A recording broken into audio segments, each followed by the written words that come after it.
Assalamualaikum warahmatullahi wabarakatuh. Anak-anakku sekalian, mari kita belajar lagi.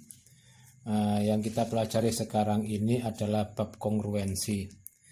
Kongruen bangun datar. Apa artinya kongruen itu? Kongruen adalah dua bangun datar sama dan sebangun. Artinya ada dua bangun yang sama bentuknya dan ukurannya sama. Banyak sekali di lingkungan kita itu adalah yang sifatnya kongruen, misalnya genteng satu dengan yang lainnya, misalnya keramik yang ada di lantai, itu adalah semua adalah kongruen. Kemudian uang logam 500 sama uang 500 itu juga kongruen. Supaya kita nanti tidak terlalu melebar, kita lihat pada LKS saja. Nah, tentang kongruensi ini ada dua syarat. Yang pertama, sisi-sisi yang bersesuaian, artinya tempatnya sama, itu sama panjang. Kemudian sudut-sudut yang bersesuaian juga sama besar. Contoh ini adalah gambar trapesium ABC dengan trapesium EFGH. Ini dikatakan kongruen apabila sisi-sisi yang bersesuaian. Sisi-sisi yang bersesuaian itu antara lain adalah sisi AB dengan sisi EF, ini disebut dengan bersesuaian. Ini sama panjang. Kemudian BD bersesuaian dengan FG, itu sama panjang. Kemudian CD dengan GH itu juga sama panjang. Kemudian AB sama dengan EH sama panjang. Yang kedua, sudutnya itu sama panjang. Ini siku-siku, ini juga siku-siku. Ini siku-siku, ini adalah siku-siku. Besarnya sudut C dengan sudut G ini sama besar. Tandanya dia adalah kalau ini di cawang 2, ini juga 2, itu artinya sama. Yang kedua tadi sudah, yaitu besarnya sudut sudah adalah sama, panjangnya adalah juga sama. Itu disebut dengan kongruensi. Contoh lagi yang paling jelas yang namanya kongruensi, yaitu pada waktu anak-anak bercermin, wajah anak-anak dengan wajah bayangan di kaca itu adalah sama bentuknya, sama besarnya, sama ukurannya, maka itu disebut dengan kongruensi. Maka kalau kita lihat seperti dua benda ini, yaitu bangun ABCD, itu kongruensi dengan EFGH. Kemudian sekalian, perhatikan contoh lagi trapesium ini. Yang B ini langsung aja. Perhatikan trapesium PQRS dengan trapesium ABCD berikut ini.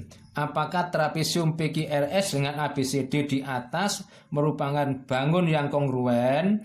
Maka ada penjelasan secara singkat. Jawab. Panjang sisi-sisi yang bersesuaian pada trapesium PQRS dan trapesium ABCD sama besar. Yaitu kalau di sini adalah PQ bersesuaian dengan AB. Ini harus sama besar ini kalau dikatakan kongruensi.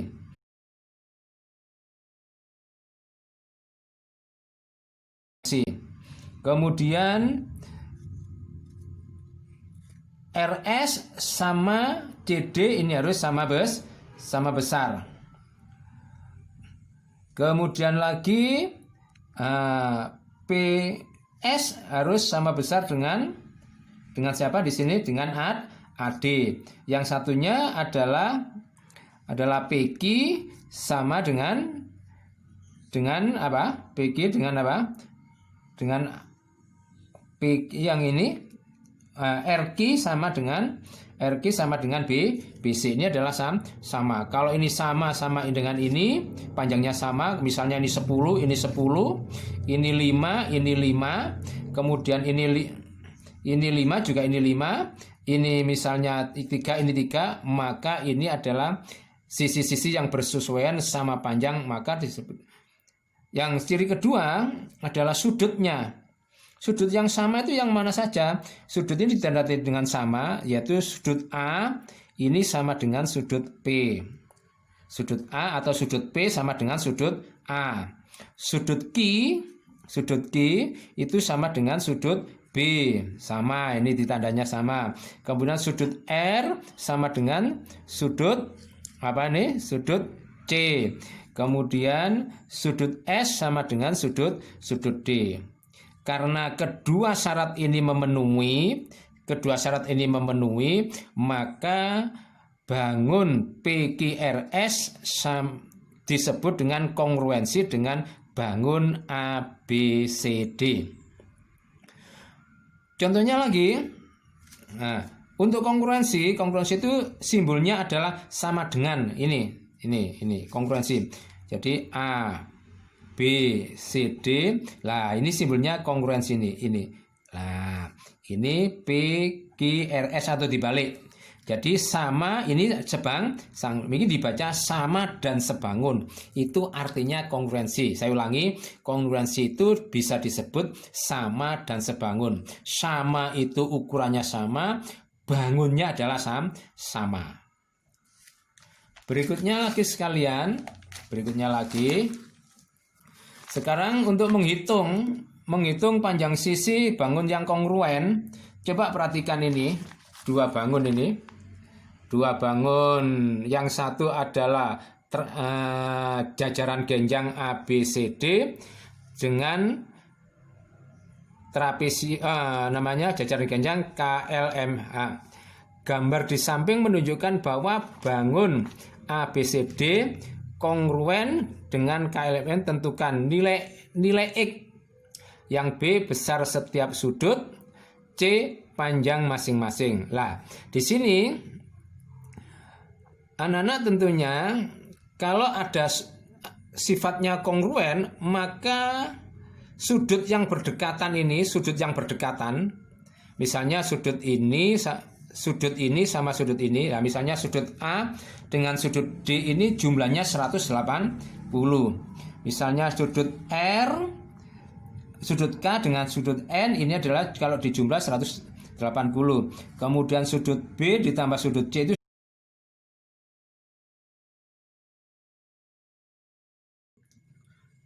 Nah, ini anak sekalian supaya lebih jelas bahwa di dalam jajaran genjang yang kongruen sama, ini adalah sudut A sama dengan sudut K.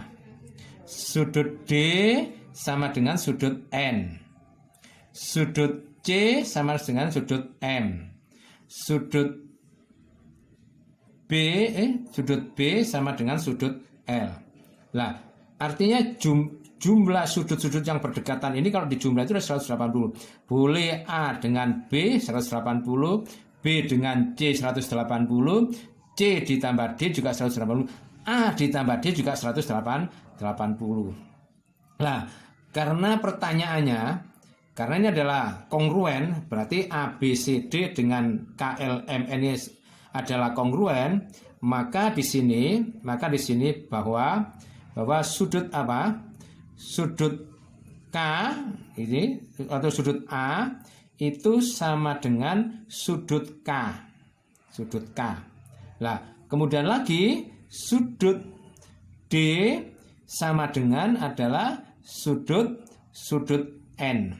Nah, ini kalau dijumlah di sini bahwa kalau jumlah sudut A, karena ini adalah kalau tadi berdekatan karena sama berdekatan, kalau sudut A ditambah dengan N itu sama dengan 180.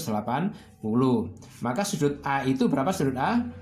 2X ditambah 3 ditambah lagi 4X dikurangi 15 sama dengan 180. Maka 6X dikurangi 12 sama dengan 180. Maka karena yang dicari X, maka min 12 dipindah ke ruas kanan menjadi plus 12. Sehingga 6X sama dengan 192. Maka X adalah 192 dibagi 6.